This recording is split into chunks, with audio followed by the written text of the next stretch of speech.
Screen మీద చూస్తున్నారు కదా, నా పెద్ద కుమార్తె కీర్తన. తనకి అప్పుడు జ్వరం వచ్చి ఇబ్బంది పడ్డాం. తనకి 2023లో డెంగ్యూ ఫీవర్ వచ్చి రక్త కణాలు 32,000కి పడిపోయింది. నేను ఆర్ఎంపీ వైద్యుడిని, నేనే ట్రీట్మెంట్ చేశా. ప్లేట్లెట్ పడిపోయింది. తర్వాత ఏం చేయాలో నాకు అర్థం కాలేదు. నేనైతే ఈ పాపని ఇక్కడ నుంచి వేరే హాస్పిటల్కి తీసుకెళ్దామా వద్దా అని ఆలోచన చేస్తున్నాను. అయితే నాకు తెలిసిన డాక్టర్ గారు ఆయన చెప్పాడంటే, నీకు ఎంతమంది పిల్లలు అంటే, 2 పిల్లలు అంటే 2 ఆడపిల్లలనా? ఓకే అన్న.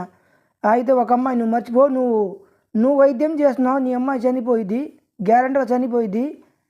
నువ్వు ఇమీడియట్గా పెద్ద హాస్పిటల్కి తీసుకెళ్ళు, నువ్వు సొంత ప్రయత్నాలు చేయబాకు అని అన్నాడు. ఇంకా ఆ విషయంలో నేను కొంచెం కంగారు పడుతున్నా.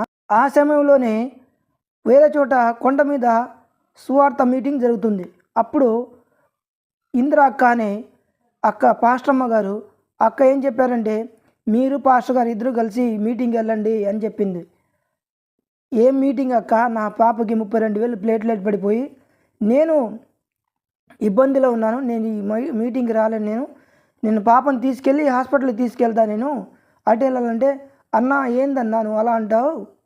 నువ్వు ఈ అమ్మాయి తీసుకెళ్ళి పాపను తీసుకెళ్ళి హాస్పిటల్లో చేరితే నీకు డబ్బులు ఖర్చు అవుతాయి. అదేవిధంగా నువ్వు మీటింగ్కి వెళ్ళు, దేవుడు నీ పని చేస్తాడని. ఏం పని చేస్తాడంటే, నువ్వు దేవుని పని నువ్వు చేయి, నీ పని దేవుడు చూస్తాడు అన్నది.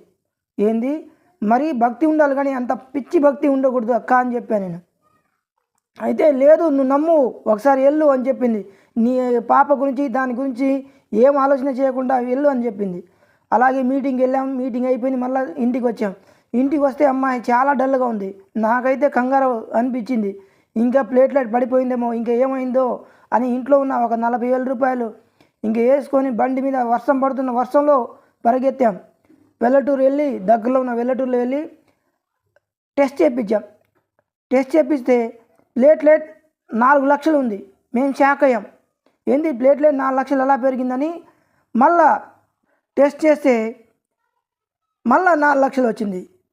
ఇంకా దేవునికి స్తోత్రం చెప్తూ, ఇంకా అప్పటి నుంచి నాకు ఇందిరా అక్క ద్వారా నేను ఒక విషయం నేర్చుకున్నా. ఏంటంటే, దేవుడి పని మనం చేస్తే మన పని దేవుడు చేస్తాడు.